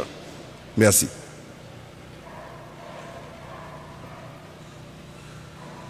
Okay, merci. Donc c'est bien un ensemble de questions. La première question traite de cette soumission aveugle et au supérieur. Alors je dois vous dire que dans le contexte gréco-romain, c'est un contexte qui était carrément autoritaire. Et dans le certain sens, quand on regarde l'expression même, pater familia, dans ce contexte, ça voulait dire que le père, le responsable du foyer, le responsable du ménage, il a le droit de vie et de mort sur les femmes et les enfants. Donc dans le contexte, cependant, dans ce même contexte, Paul instruit les maris d'aimer leurs femmes. Et je dois vous dire que ça, c'est carrément révolutionnaire dans le contexte gréco-romain. Nulle part ailleurs, dans les documents antiques, on ne retrouve une telle prescription que le mari doit aimer sa femme, parce que ça ne se fait pas. Parce que dans le contexte de pater familial, je n'ai pas à aimer ma femme. Mais cependant, il faut voir dans ce que Paul fait. Paul est en train de faire une révolution dans le contexte gréco-romain sans que le sache, sans qu'on le sache. C'est comme disent les Québécois, c'est une révolution tranquille et qui est en train de s'opérer dans ce contexte. Maintenant, quand Paul demande de se soumettre aux autorités établies, alors l'idée ici, il faut prendre le contexte d'autorité, le concept autorité dans son origine biblique, dans le contexte que après le déluge, et nous savons que Dieu il a établi le gouvernement civil en tant qu'autorité et pour endiguer le mal, c'est-à-dire l'autorité civile a une responsabilité dans le sens à adresser le problème du mal de manière indirecte dans les sociétés. Donc dans ce contexte, il est tout à fait normal que, puisque le gouvernement civil, c'est une extension du gouvernement divin, il est tout à fait normal et naturel que Paul demande aux chrétiens de se soumettre aux autorités. Parce que ne pas se soumettre aux autorités, c'est comme ne pas se soumettre à Dieu lui-même. Mais ici, on ne parle pas nécessairement de personne, on parle d'office. On parle de cette fonction, on parle de cette institution que Dieu a établie après le déluge et que nous devons respecter. Maintenant, pour la question à savoir, et pourquoi l'esclavage devrait être le welfare, le seul recours pour quelqu'un qui tombe dans la pauvreté. Alors, tel n'est pas le cas en Israël. Et on peut dire que l'esclavage, c'était peut-être quelqu'un qui vend sa force de travail et quelqu'un qui rentre dans cette forme de servitude involontaire, c'est quelqu'un qui le fait comme effectivement un dernier recours. Pourquoi? Parce que dans le système de welfare, de bien-être social établi par Moïse, nous voyons d'abord, il y a une certaine taxe, une taxe de 2,3% et qui était préservée pour le bien des esclaves. Donc les esclaves recevaient une partie des richesses de la société qui leur était redistribuée. C'est une chose.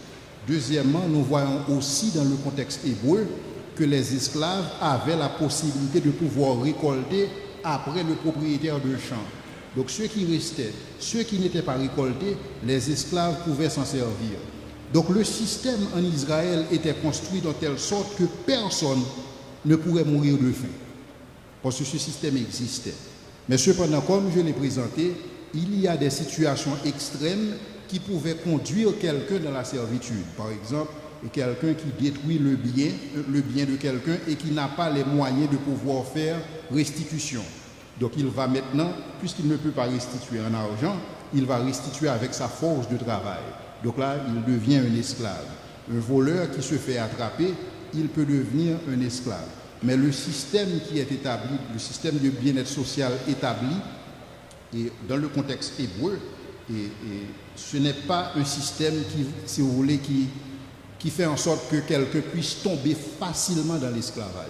Et si c'était le cas, donc on pourrait retrouver la majeure partie des habitants d'Israël à se retrouver dans l'esclavage. Il y a aussi le fait qu'après 50 ans, quelqu'un devait retrouver ses terres. Donc là encore, c'est une possibilité. Dieu a instauré cette possibilité en Israël en sorte qu'aucun groupe de la population ne se retrouverait sans terre. Et puisque à cette époque, la terre, c'est ce qui déterminait la richesse de quelqu'un, parce que les gens vivaient de la terre et de l'élevage.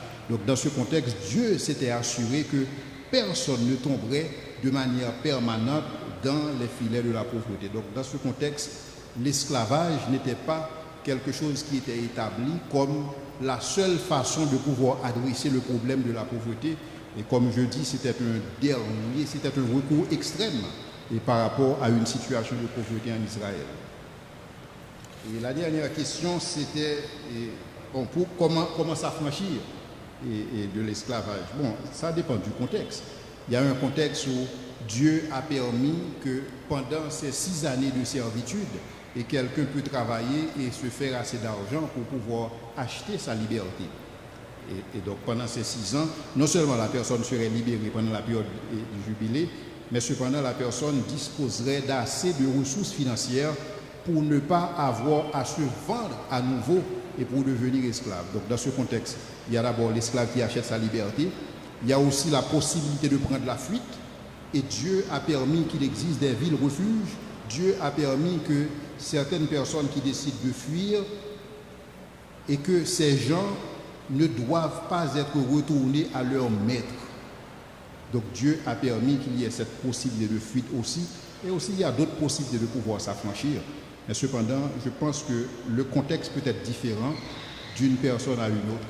Et pour ce qu'il s'agit de la révolte, dans le contexte hébreu, non, dans le contexte hébreu, je ne vois pas la possibilité pour quelqu'un de fomenter une insurrection parce que c'était une servitude volontaire. Donc la personne se donnait en esclave, contrairement dans le contexte gréco-romain où c'était une servitude involontaire. Les gens qui étaient des esclaves, c'était pour la plupart des prisonniers de guerre et c'était des gens endettés et des gens qui étaient achetés sur la place publique.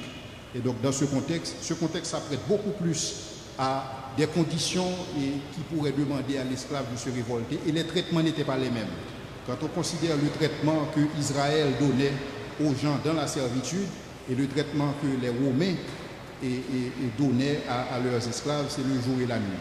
Donc dans le contexte hébreu, je ne me souviens pas avoir lu quelque part il y a eu une quelconque insurrection. De toutes les façons, le nombre d'esclaves c'était assez minime et il y avait d'autres possibilités au niveau du système de bien-être social établi par Moïse et qui fait que n'importe qui ne pouvait pas se retrouver en situation de servitude.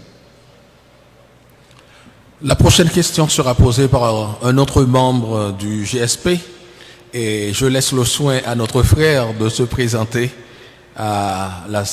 aux participants et à nos auditeurs et internautes. Et dans l'intervalle, je demande à tous les participants de notre belle assistance qui souhaitent intervenir, poser une question, de prendre place à la rangée qui est à ma droite et c'est à votre gauche, s'il vous plaît. Approchez-vous, prenez vos places à la rangée de droite ou de gauche pour poser vos questions. Frère Salomon. Merci, frère Luc.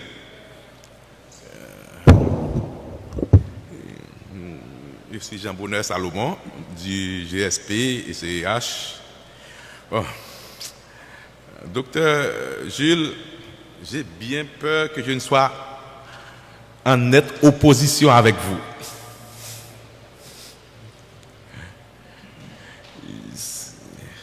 Selon ce que je vois en Lévitique 25, je me demande, est-ce que même ce sujet-là a sa place? Ce sujet que vous venez de traiter. Parce que selon Lévitique 25, selon moi, Moïse est un esclavagiste endurci. Endurci. C'est vrai, Moïse essaie de faire une certaine régulation, un essai de régulation pour les enfants d'Israël. Mais quand vous lisez Lévitique 25,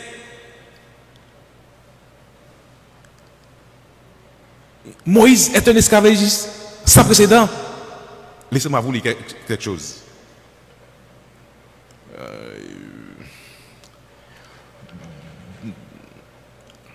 Verset 43, Lévitique 25, verset 43.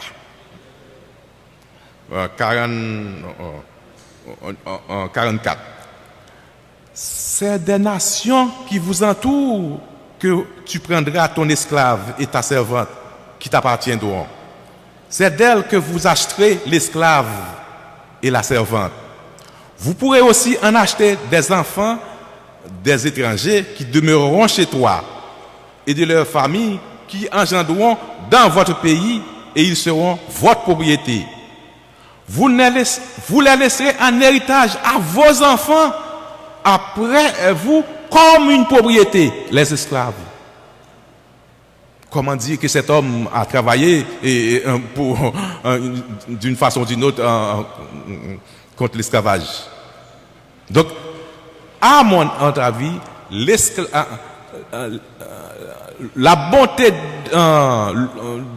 de Moïse, c'est seulement pour le peuple Israël. Mais pour ce qu'il s'agit des autres, c'est un esclavagiste endurci. Qu'en pensez-vous? Je pense que c'est une excellente question et c'est la question qui est souvent soulevée par rapport à Lévitique, et dans le sens qu'on constate que la législation de Moïse semble toucher particulièrement les Hébreux et non pas les étrangers. Alors, je dois vous dire qu'il y a plusieurs éléments d'explication par rapport à cette difficulté. D'abord, il y a le fait que après la période du jubilé, que les Hébreux devaient être libérés, mais l'affranchissement des Hébreux, c'était parce qu'ils ont la possibilité de retourner vers leur terre. Pour ce qu'il s'agit des étrangers, les étrangers n'avaient pas droit de propriété en Israël. Donc un étranger ne pouvait pas posséder la terre parce que Dieu a voulu que la terre appartienne aux 12 tribus des enfants d'Israël. Donc un étranger ne pouvait pas posséder la terre. Donc un étranger ne pouvait pas, si vous voulez, être affranchi dans ce contexte et pouvoir retourner à ces terres parce que les étrangers ne possédaient pas de terre. Ça, c'est un premier élément dans le contexte dont il faut et que je dois souligner. L'autre point important, il faut comprendre que même l'étranger qui fuit son maître devait pouvoir bénéficier de la protection. Donc un étranger qui, si vous voulez, a subi une agression quelque part, je dois vous dire aussi que l'étranger qui se retrouve en situation de servitude et qui meurt par abus de son maître, ce maître sera puni de mort. C'est clair. Dans ce contexte que la loi est une pour tous. Parce que la vie dans le contexte hébreu est sacrée. Qu'il s'agisse de la vie de l'étranger ou la vie de l'hébreu, c'est sacré dans ce contexte. Autre chose qu'il convient de prendre en compte, c'est quand on lit un texte, il faut regarder ce texte dans son contexte. Par exemple, je vous invite à ne pas lire un verset particulier dans le livre de Lévitique, mais de considérer tout le contexte. Par exemple, si je lis Lévitique 19, Lévitique 25, 19, et si je lis Lévitique 25, 45, je vais voir aussi que Dieu rappelle à Israël d'avoir un traitement particulier, un traitement juste vis-à-vis des étrangers, en rappelant à Israël, souviens-toi que toi aussi tu étais étranger en Égypte. Donc dans ce contexte, il ne faut pas voir que Dieu avait un traitement particulier pour les étrangers, un traitement particulier pour les Hébreux. Les Hébreux pouvaient, après la période de jubilé, retourner à leur terre. Les étrangers n'avaient pas de terre. Donc retourner à quoi? Deuxièmement, il faut voir le type d'étranger qui séjourne en Israël. Un étranger qui est, si vous voulez, un prisonnier de guerre en Israël, certainement offrir à ces prisonniers de guerre l'opportunité de laisser le camp après la période de 7 ans serait, si vous voulez, préparer un ennemi certain pour Israël. Mais cependant, ça n'empêche pas le fait que le type de traitement que Israël devrait fournir à cet étranger, aussi longtemps que cet étranger demeure sur le territoire d'Israël, c'était un traitement équitable et qui ne correspond nullement à ce que nous avons vu dans les colonies. Pour le simple fait que Dieu rappelle à Israël que Israël aussi était un esclave. Un dernier point qu'il convient de souligner, c'est 1 Chronique 2, verset 34-36. 1 Chronique 2, 34-36 nous présente la situation d'un esclave. Le maître d'esclave n'a pas de fils. Et parce qu'il n'a pas de fils, il n'a pas d'héritier.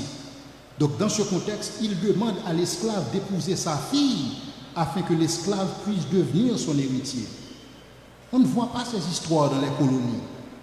On n'a pas vu ces histoires au niveau de l'esclavage des temps modernes. Donc c'est pourquoi il faut lire les textes dans leur contexte pour mieux cerner ce qui se passe dans ce contexte. Et c'est la même chose pour Eliezer de Damas. quand Abraham savait qu'il ne pouvait pas avoir d'enfant, Abraham avait jugé que Eliezer de Damas hériterait tous ses biens. Mais qui était Eliezer de Damas? C'était un esclave. Donc, uniquement dans le contexte hébreu, qu'un esclave étranger peut hériter d'un hébreu. Si quelqu'un a déjà entendu parler d'une telle histoire dans des colonies britanniques ou dans les colonies françaises, je vous demande de me présenter les faits, de me présenter les preuves, les évidences de ce que vous avancez. Mais cependant, dans le contexte hébreu, un étranger pouvait normalement, et on l'a vu dans le contexte de Ruth, et ce livret-là pour nous expliquer cette réalité, et Ruth qui figure même dans la généalogie de Jésus. Donc dans ce contexte de ce traitement, effectivement, et il faut comprendre que certainement la régulation de Moïse, puisque la loi a été donnée à Israël, comme dit les Écritures, et Dieu n'a pas agi de même pour toutes les nations, certainement vous allez retrouver que la majeure partie des lois concerne Israël. Mais cependant, pour ce qu'il s'agit de l'étranger, s'il est vrai que l'étranger ne peut pas retourner, ne peut pas laisser, si vous voulez, la servitude après la période de jubilé, pour le simple fait qu'il n'a pas de terre, comme les enfants d'Israël, pour pouvoir retourner travailler la terre, mais cependant, l'étranger va bénéficier d'un traitement juste pour le simple fait qu'Israël était un étranger en Égypte, et aussi pour le simple fait que Dieu a demandé à Israël d'avoir un traitement particulier pour les étrangers, pour la veuve et l'orphelin. Donc je vous invite à considérer les textes dans leur contexte et pour pouvoir mieux cerner cette réalité. Très bonne question. La troisième intervention sera celle d'un vieil habitué. Que dire donc? Un participant régulier à nos différentes études bibliques et conférences apologétiques. Et je l'invite à s'approcher du microphone et il aura le soin de s'identifier. Et dans l'intervalle, je demande à Maître Févry, si les questions vous arrivent de nos auditeurs, vous pourrez aussi les lire au microphone. Et aux autres participants, vous pouvez suivre l'exemple de notre frère pour les prochaines questions. Merci frère SPK. Et bonsoir. Bonsoir. Mon nom c'est Joseph Delinois, l'agronome Delinois et frère Delinois de l'église Jesus Center de Delma 29. Et Dr Leslie Gilles,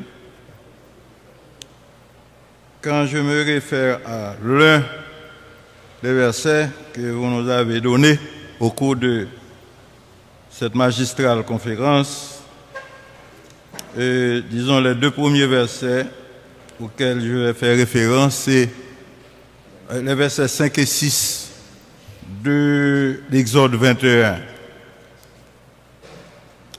Si on relit ces versets, il est dit ceci. Si l'esclave dit « J'aime mon maître, ma femme et mes enfants, je ne veux pas sortir libre », alors son maître le conduira devant Dieu et le fera approcher de la porte ou du poteau, et son maître lui percera l'oreille avec un poinçon, et l'esclave sera pour toujours à son service. Alors je me demande, et la question que je vais vous poser, la première, par rapport à ces versets, et justement pour éclaircir un peu et le rapprochement, ou bien encore la différence que vous vouliez faire entre la régulation de l'esclavage et l'approbation de l'esclavage. Vous disiez que la régulation ne signifie pas l'approbation de l'esclavage. Est-ce que dans ces lois civiles de Moïse, ces versets-là ne nous amènent pas à croire qu'il y avait une approbation de l'esclavage, pas seulement sa régulation, mais son approbation. Ma deuxième question va se porter sur Luc 4, versets 18 et 19, qui dit ceci. Jésus est venu, vous avez mentionné tout à l'heure, Jésus est venu pour libérer les captifs de toutes sortes. Mais l'Évangile nous dit, alors se référant à Luc 4, verset 21, à Luc 4, verset 18 et 19, il est dit que l'Esprit du Seigneur m'a envoyé pour proclamer aux captifs la délivrance. Docteur Jules, ne faudrait-il pas voir dans ce verset et l'analyser d'un point de vue strictement spirituel? D'un point de vue strictement spirituel, du fait que lorsque Jésus parlait de la liberté, c'était pas la liberté physique de quelqu'un qui était esclave physiquement et qui va se libérer. D'ailleurs, c'est ce qu'on attendait de Jésus, c'est ce que les apôtres attendaient de lui.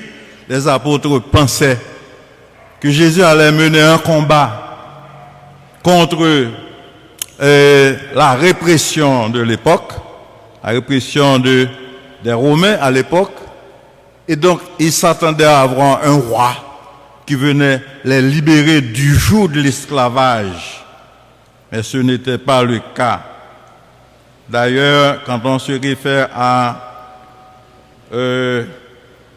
Jean 8, verset 36, il est dit, si le Fils vous affranchit, vous serez réellement libre. Et si on va à Galates 5, verset 1, il est écrit, c'est pour la liberté que Christ nous a affranchis. Demeurez donc ferme et ne vous laissez pas mettre de nouveau sous le joug de la servitude. Et ça, c'est la servitude du péché. Ce n'est pas la servitude physique, de telle sorte que là, comme vous parliez du contexte, le contexte ici, c'est un contexte spirituel. Donc, alors, justement, ne faudrait-il pas analyser ces versets strictement de point de vue spirituel? Merci beaucoup. Merci. Et pour la première question, à savoir, quand on lit Exode 21, versets 5 et 6, et qui dit que si un esclave aime son maître et qu'il ne veut pas partir, et que le maître maintenant peut l'amener en présence des anciens, dans la présence de Dieu, et lui faire percer l'oreille afin qu'il demeure qu'il demeure avec lui. Et bon, d'abord, il faut voir dans ce texte, ce n'est pas une approbation de l'esclavage, parce qu'il faut voir aussi que c'est le maître, c'est l'esclave qui décide volontairement de rester avec son maître. Donc ici, le maître, lui, c'est pas lui qui va décider que toi tu restes. Et quand l'esclave va faire sa déclaration, ça doit être une déclaration publique, dans le sens que ce n'est pas un maître qui va dire « toi tu restes avec moi ». Cette déclaration est faite dans la présence des anciens, en sorte qu'on puisse confirmer que c'est l'esclave qui décide de rester chez son maître et non qu'il soit forcé. Alors un esclave hébreu dans ce contexte, parce qu'après le jubilé, il doit être libéré. Donc j'avais aussi mentionné le fait que réguler ne veut pas nécessairement dire approuver. Et j'avais donné l'exemple du divorce. Le divorce est régulé. Donc Dieu parle qu'un homme peut remettre à sa femme une lettre de divorce, etc. Donc en disant cela, c'est une régulation du divorce. Mais cependant, nous lisons en Malachie que Dieu est le divorce. Dieu déteste le divorce. Donc Dieu déteste le divorce, mais cependant, à cause de la dureté du cœur de l'homme, Dieu estime qu'il peut exister des situations où le divorce peut être un recours à initier. Et donc, dans ce contexte, il y a une provision légale qui est fournie dans ce contexte, mais ça ne veut pas nécessairement dire que c'est parce que Dieu approuve le divorce, ce serait une contradiction dans les termes, parce que Dieu affirme détester le divorce. Mais cependant, Dieu présente une régulation par rapport au divorce. Et c'est ce que j'ai tenté de faire dans mon exposé, c'est pour dire que Dieu déteste le fait qu'un homme soit placé dans les chaînes. Et c'est ce que nous retrouvons en Ecclésiaste, et qui considère cela comme un mal grave. Il est un mal grave que j'ai vu sur le soleil, où l'homme domine sur l'homme pour le rendre malheureux. Et ceci, la somme de tous nos malheurs réside dans le fait que l'homme domine sur l'homme. Parce qu'à l'origine, il n'en était pas ainsi.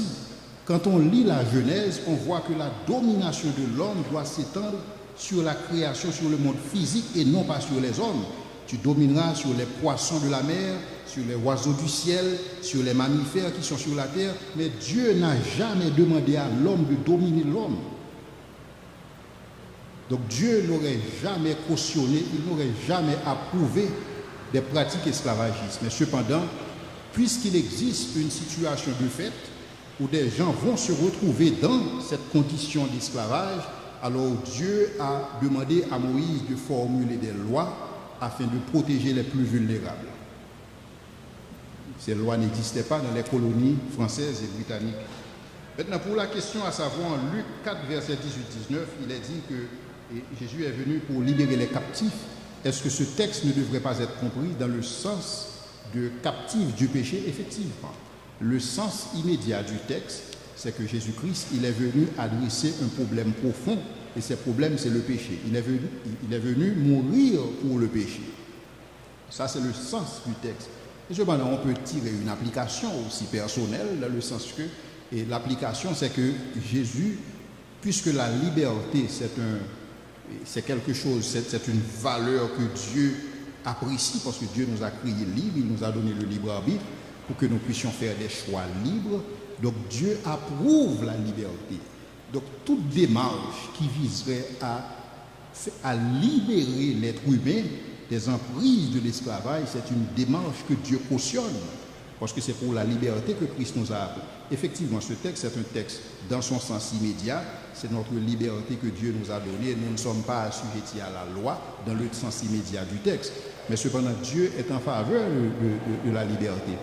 Et personnellement, je crois que le fait pour Haïti de s'être libéré des emprises de l'emprise de l'esclavage, c'était dans le plan de Dieu. Et Dieu était très impliqué dans le processus. Parce que la liberté, c'est une valeur que Dieu nous a conférée. Dieu veut que nous soyons libres, libres de nos actes, libres de nos actions, et ensuite porter la responsabilité aussi de nos actions. Donc le fait pour quelqu'un d'avoir une application dans ce texte, en Luc 4, 18-19, que ça pourrait aussi se traduire comme et Jésus veut que nous soyons libres, libres des chaînes. Donc c'est peut-être une application, ce n'est pas le sens immédiat du texte, mais ça peut être une application qu'on peut tirer du texte. Juste avant la prochaine question, je rappelle à nos auditeurs et internautes qu'ils pourront toujours poser leurs questions au numéro de téléphone suivant, plus 509 37 10 74 74, plus 509 34 46 72 44, plus 509 34 46 72 44. D'accord. Et par WhatsApp, à Radio Sentinelle, plus 509 28 13 54 45, plus 509 28 13 54 46. Et la prochaine question sera posée par le principal dirigeant du comité exécutif de notre Assemblée. Merci Frère Luc. Salut docteur. Je ne voudrais pas poser de questions, mais je voudrais tout simplement partager avec vous une expérience que j'ai faite pendant mon voyage aux États-Unis. J'étais buté à l'hostilité de certains amis et membres de la famille de mes beaux-parents.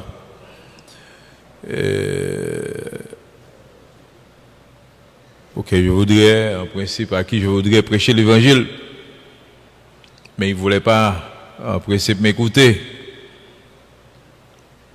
Parce qu'ils m'ont dit que le Jésus ou bien Dieu, et donc je vais, en principe, leur parler. D'ailleurs, ils ne croient pas en la Bible. Parce que le Dieu qu'on a dépeint, qu'on a décrit dans la Bible, un Dieu aussi bon, c'est pas celui qu'ils voient en principe dans la Bible. Un Dieu bon, un Dieu de justice, et alors un Dieu qui ne fait exception de personne. Alors comment se fait-il qu'il tolère l'esclavage qu'il a permis à Moïse de légiférer et de réguler en principe l'esclavage?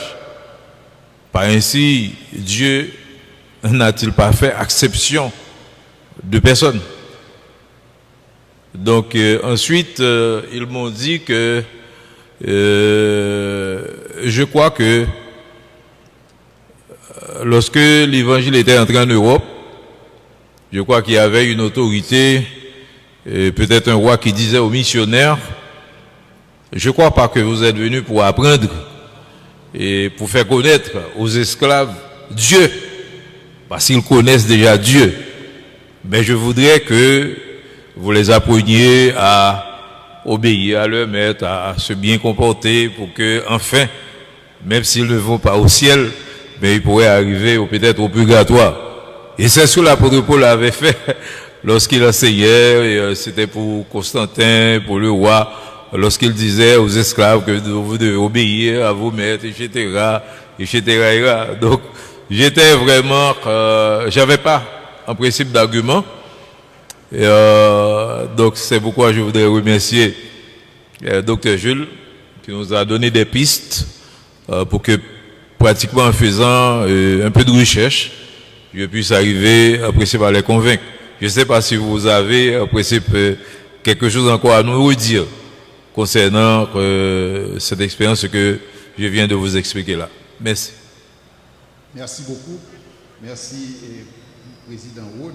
Alors, Dieu ne fait exception de personne. Et là, quelqu'un qui observe les Écritures, vous allez le comprendre très rapidement.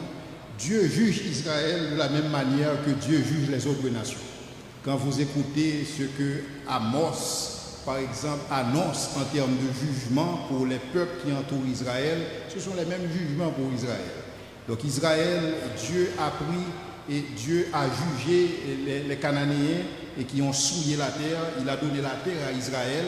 Et après que Israël aussi a souillé la terre, Dieu a déplacé à Israël de la terre.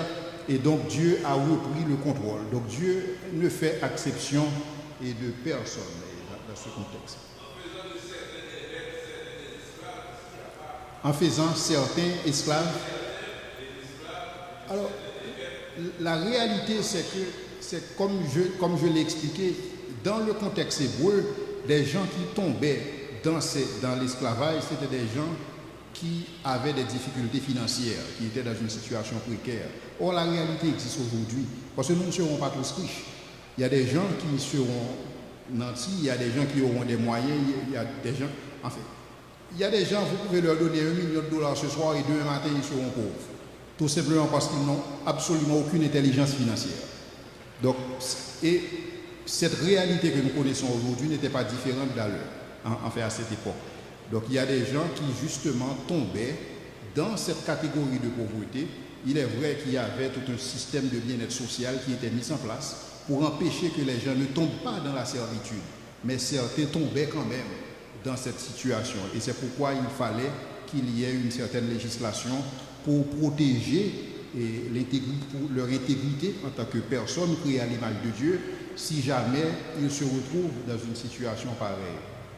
Maintenant, la prochaine conférence que nous aurons le mois prochain, et cette conférence sera intitulée « Le christianisme est-il une religion pépée importée d'Europe ?»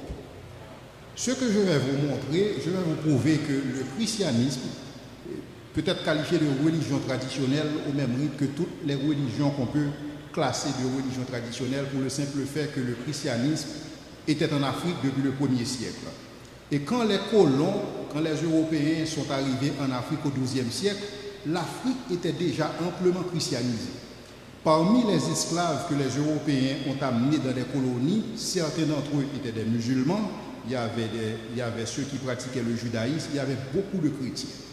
Donc ce que certains historiens veulent nous faire croire que c'est une fois arrivés dans les colonies que les esclaves étaient christianisés, ce n'est pas le cas, ce n'est pas ce que raconte l'histoire, ce n'est pas la vérité. Le christianisme était présent en Afrique dès le 1er siècle et c'était une religion qui était vraiment florissante dans ce contexte parce que le christianisme arrivait à apporter des réponses que les gens cherchaient et ces réponses n'étaient pas disponibles dans le judaïsme. À cette époque, il n'y avait pas d'islam. L'islam est arrivé au 7e siècle. Donc l'esclavage a commencé en tant que pratique à partir du 12e siècle. Donc dans ce contexte, quand les colons sont arrivés, ils ont trouvé des Africains vendus certains par leurs frères et ces gens étaient déjà des chrétiens. Donc il y avait des chrétiens qui sont amenés en esclavage. Donc je vous invite et pour la prochaine conférence déjà à réfléchir autour de cette question. Le christianisme est-il une religion pépée importée d'Europe? Tel n'est pas le cas.